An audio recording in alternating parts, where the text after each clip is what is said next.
Time to call your lawyer. It is time for our weekly conversation with attorney for the injured, Bruce L. Scheiner, who's going to answer a question. Now, this may be the one you submitted. It could be. Remember, you can submit questions for consideration on future programs as well. I'll tell you how to go about that coming up. First, though, today's question, and it's one of those you hate to hear so close to the holidays, people struggling and having hard times, but hopefully Bruce can come to the rescue and offer some advice. Now, the advice you're about to hear should not be considered advice in your specific situation. That you need to sit down and get across the table with Bruce L. Scheiner or a professional to get some advice. Every situation is different. So remember, the opinions expressed here, not advice for you personally.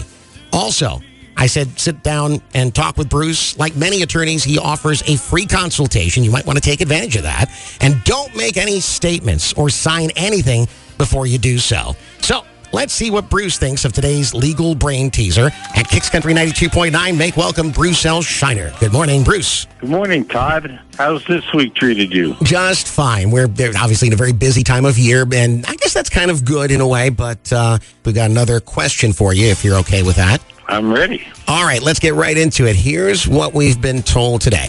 My husband, who travels for a living, was driving in Orlando in an area where they were doing construction on I-4. It seems like they're always doing construction on I-4. But anyway, apparently the construction company had inadvertently dug into a drain that was underneath an off-ramp. It caused a giant hole in the off-ramp, which he hit into at about 25 miles per hour. He has sustained a lot of significant injuries. I was told by a friend that I can't sue the county or the highway department. Is that true? What about the contractor? My husband has very severe injuries as well as loss of income. Where can we turn for help?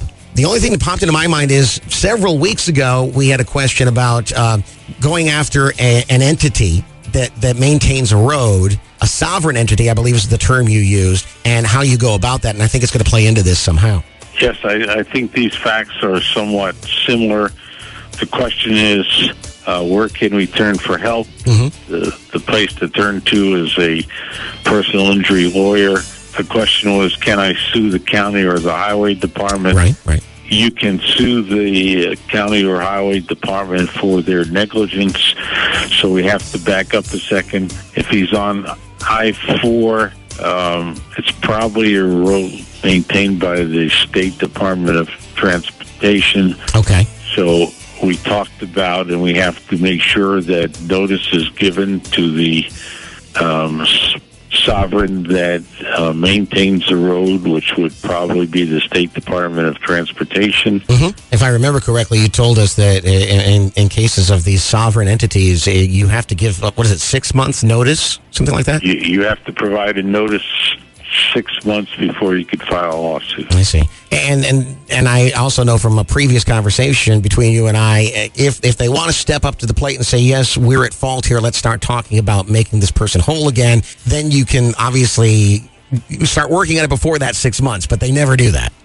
That is correct, because the money comes directly out of the state or county funds, and they like to hold on to that money as long as they can. They sure do. And it seems to me like there's bound to be a lot of finger pointing when we get down to it, especially if it was contracted out to a private contractor. So if I've ever seen a tangled web that needs a professional to untangle it, this is a good example.